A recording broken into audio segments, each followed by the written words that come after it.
Assalamualaikum warahmatullahi wabarakatuh. Waalaikumsalam warahmatullahi wabarakatuh. Baik anak-anak, apa kabar? Baik. Ketemu lagi dengan saya. Masih semangat? Masih, Pak. Untuk pertemuan kali ini kita akan membahas seputar dongeng ya, seputar dongeng. Tapi sebelumnya silakan ketua kelas memimpin doa. Sebelum kita mulai pelajaran, mari kita berdoa. Kita berdoa dimulai.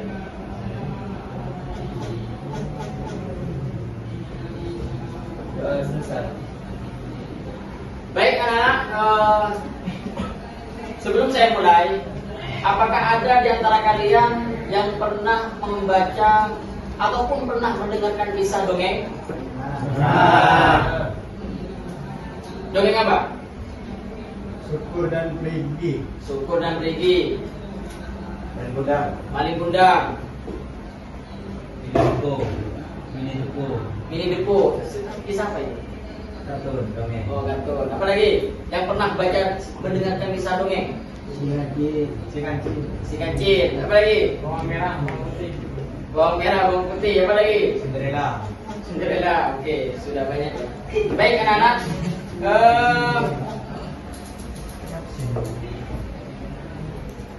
Untuk penyampaian tujuan pembelajaran pada kali ini adalah yang pertama, menemukan nilai moral dalam sebuah dongeng. Jadi bagaimana kita mengambil moral, kisah, pesan-pesan dari dongeng tersebut. Apa yang kesan yang bisa kita ambil, itu namanya penilaian moral yang bisa merubah dalam kehidupan kita, dalam kehidupan nyata. Kemudian yang kedua adalah mengidentifikasi pesan utama dari dongeng. Ini nanti pesan utamanya apa, nanti bisa kalian simpulkan dan analisis bersama. Kemudian yang ketiga adalah menjelaskan relevansi pesan moral dengan kehidupan sehari-hari. Jadi dicocokkan dan mempraktekkan dalam kehidupan sehari-hari. Yang diambil kisah dari dongeng. Paham ya? Itu tujuan pembelajaran kita pada kesempatan kali ini. Baik anak-anak, untuk pembelajaran inti, materi yang akan saya sampaikan adalah seputar dongeng. Untuk sebelumnya adalah saya akan menjelaskan perbedaan cerpen dan dongeng. Jadi kalau cerpen seperti yang saya terangkan di pertemuan sebelumnya, bahwa cerpen itu adalah naratif yang berbentuk prosa, naratif yang panjangnya relatif singkat. Akan tapi kalau dongeng itu agak panjang, relatif panjang ceritanya. Kemudian perbedaannya banyak antara cerpen dan dongeng banyak. Yang pertama adalah tentang asal usul, itu beda. Kalau cerpen itu karya sastra yang modern yang ditulis oleh seorang pengarang tertentu. Tapi kalau dongeng adalah cerita rakyat tradisional yang berkembang secara lisan dari generasi ke generasi. Bahkan ceritanya lebih zaman dulu ya. Pengarangnya biasanya tidak diketahui. Itu bedanya dengan cerpen dengan dongeng. Kenapa kok tidak diketahui Pak Guru? Karena memang dongeng ini sifatnya turun-turun dari generasi ke generasi, bukan hasil penulis. Ya, itu kalau dongeng. Paham ya maksudnya ya? Itu diantaranya perbedaan dengan cerpen dan dongeng. Adapun dongeng itu definisi secara singkat sudah saya sampaikan bahwasanya dongeng itu adalah cerita prosa rakyat yang bersifat tradisional dan fantastis. Seringkali menurut unsur supranatural, keajaiban atau tokoh-tokoh tidak nyata yang diwariskan secara lisan dari generasi ke generasi. Itu adalah definisi daripada dongeng. Dongeng itu diciptakan terutama untuk menghibur serta menyampaikan nilai moral, kearifan lokal secara sederhana dan mudah dipahami. Pengarang dongeng biasanya tidak diketahui karena ceritanya itu dari budaya masyarakat secara kolektif, bukan karya individu. Intinya, dongeng itu adalah cerita rakyat penuh fantasi, diwariskan turun-menurun, mengandung pesan moral. Jika diringkas perbedaannya, cerpen itu adalah karya sastra modern, kemudian dongeng itu adalah cerita rakyat lama. Ya, cerita rakyat lama. Kalau mau saya bisa buat contoh definisi dalam bentuk paragraf tugas sekolah atau makanan, nanti saya akan jelaskan. Baik, untuk penjelasan singkat ini, paham kalian tentang dongeng? Paham. Ya. Kemudian saya sekarang pertanyaan pemantik ya, agar kalian bisa menjawab. Menurut kalian apa tujuan penulis dongeng menciptakan karakter tertentu? Ada yang bisa jawab?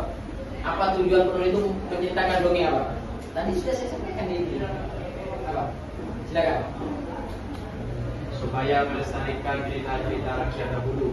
Supaya melestarikan cerita-cerita rakyat dahulu. Oke, bagus. Apa lagi? Memberi pembelajaran kepada pembaca. Nah, agar memberikan pesan moral atau pembelajaran kepada si pembaca. Apa lagi? Tadi sudah saya jelaskan. Ayo. Nah, berarti yang diam ini berarti kurang fokus tadi. Oke, yang tadi itu. Kemudian anak-anak, dalam dongeng itu biasanya sebelumnya saya akan bacakan dongeng. Mungkin ada yang bisa membacakan karena suara saya sudah tidak mendukung lagi. Ada yang bisa bacakan? Kan dongeng itu gak perlu jerat-jerit, tak perlu. Cuma antum cerita, kalian bisa cerita dengan santai. Siapa yang bisa? Gigi, silakan.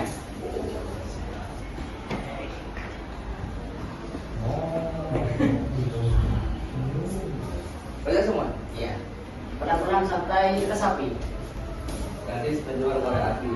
Pada malam Natal yang tinggi di sebuah tempat, hiduplah seseorang gadis kecil dengan pakaian tipis berjalan di tengah kota. Ia menjual korek api untuk membantu perekonomian keluarganya.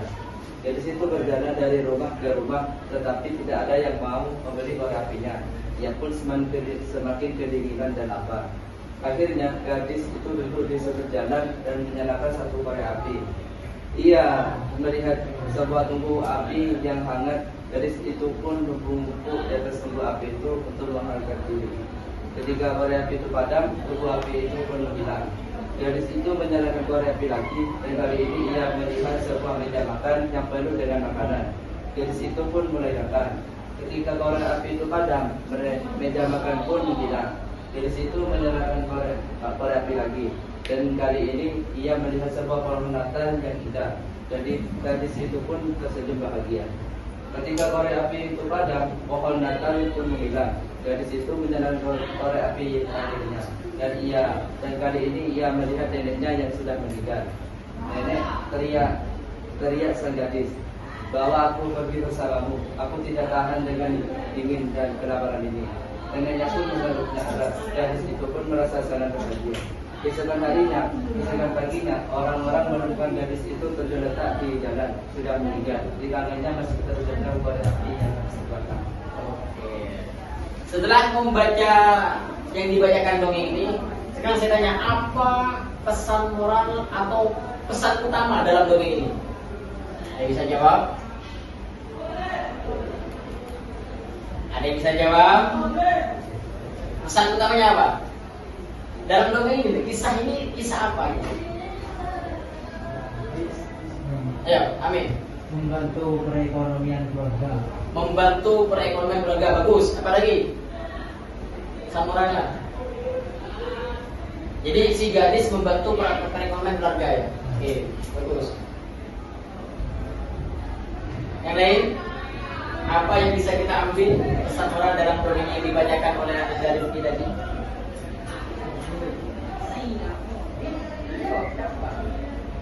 Saya berkorban. Laila berkorban. Oke, demi keluarga. Yang lain?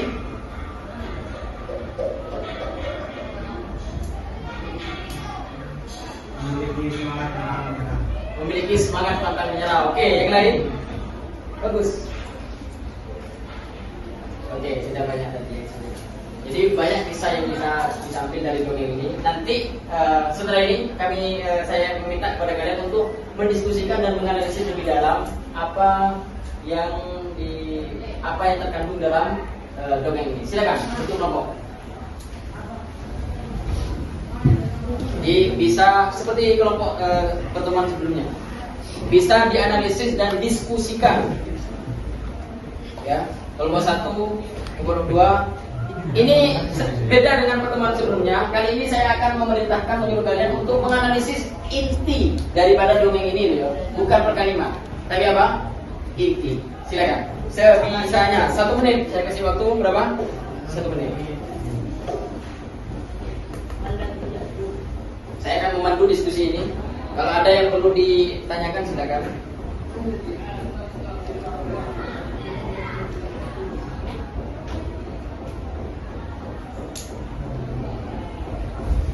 Kelompok 1 bisa agak rapi, agak bundar. Karena ini keterampilan menggunakan.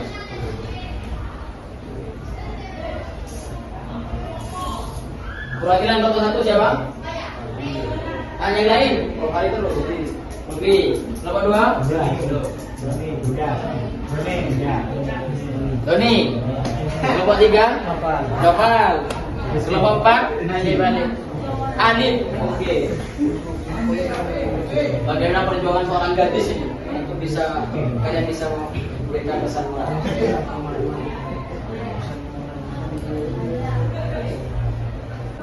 Baik anak-anak, untuk selanjutnya saya ingin kalian perwakilan dari setiap kelompok untuk mempresentasikan hasil analisis kalian terhadap dongeng yang sudah kita baca tadi. Oke, sekarang kita mulai dari kelompok 1. Siapa? Ruby, dipersilakan. Yang lain bisa disimak dan diingatkan. Assalamualaikum warahmatullahi wabarakatuh. Waalaikumsalam warahmatullahi wabarakatuh. Di sini saya ingin menganalisis hasil dari analisis dongeng yang tercantum dalam layar ini. Dongeng ini menceritakan tentang perjuangan seorang gadis yang berjuang di tengah dinginnya malam demi keluarganya. Terlihat gadis itu mengalami kelaparan dan kedinginan yang menyebabkan halusinasi yang hebat, sehingga dia melihat meja makan, pohon Natal, dan nenek yang sedang meninggal. Oke, bagus. Tepuk tangan. Sekarang untuk kelompok 2, silakan. Kira Doni.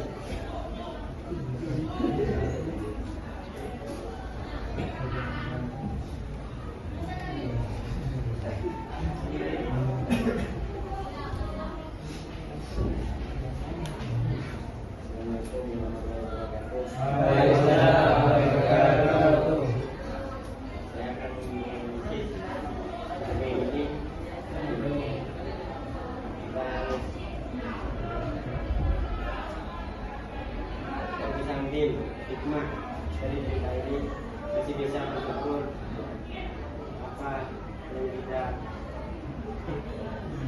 Bersyukur apa yang kita miliki. Ini perjuangan seorang gadis yang mana dia itu bersyukur apa yang dia miliki. Oke. Tepuk tangan. Sekarang untuk kelompok 3, silakan. Tidak apa-apa, bagus. Yang penting berani.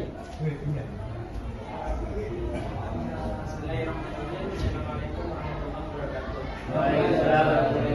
Saya mewakili kelompok 3 dan menjelaskan maksud dari dongeng tersebut. Jadi maksud dari dongeng tersebut yang cara kita ambil hikmahnya, di sini ada seorang gadis yang pantang menyerah menjual korek api untuk membantu perekonomian keluarga. Di sini dia seorang yang tangguh, yang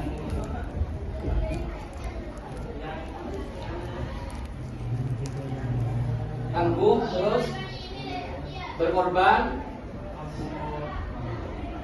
mampu berjuang dengan ini demi menghidupi keluarganya. Jadi dia sudah tidak tahan lagi dengan kehidupannya dan meminta neneknya untuk membawanya pergi. Oke, bagus. Tepuk tangan. Sekarang untuk kelompok 4, silakan Alif. Dengan kepedeannya. Assalamualaikum warahmatullahi wabarakatuh. Saya perwakilan dari kelompok. Jadi inti atau pesan yang tersampaikan pada dongeng tersebut yaitu si gadis rela berkorban sampai ia tergeletak di pinggir jalan, bahwa ia memiliki rasa pantang menyerah dalam menghidupi keluarganya. Oke, bagus. Sangat menyentuh. Tepuk tangan. Baik anak-anak, kesimpulan yang bisa saya sampaikan dalam materi kesempatan kali ini adalah bahwasanya dongeng itu merupakan cerita atau prasaraya yang bersifat apa? Tradisional. Ya, berapa apa? Berupa apa? Sifat tradisional. Yang mana juga cerita ini mengandung unsur fantastis, seringkali membuat unsur supranatural atau keajaiban untuk dongengnya. Jadi bisa sebuah keajaiban atau apa? Yang mana turun dari generasi ke Dan biasanya dongeng itu tidak ditemukan atau tidak dicantumkan penulisnya atau pengarang. Itu bedanya dongeng dengan cerpen. Dan juga ceritanya itu relatif lama, agak lama, agak panjang, tidak seperti cerpen. Itu kesimpulan yang saya sampaikan. Untuk selanjutnya saya minta kalian nanti mencari dongeng dan bisa mempresentasikan pada pertemuan selanjutnya. Siap?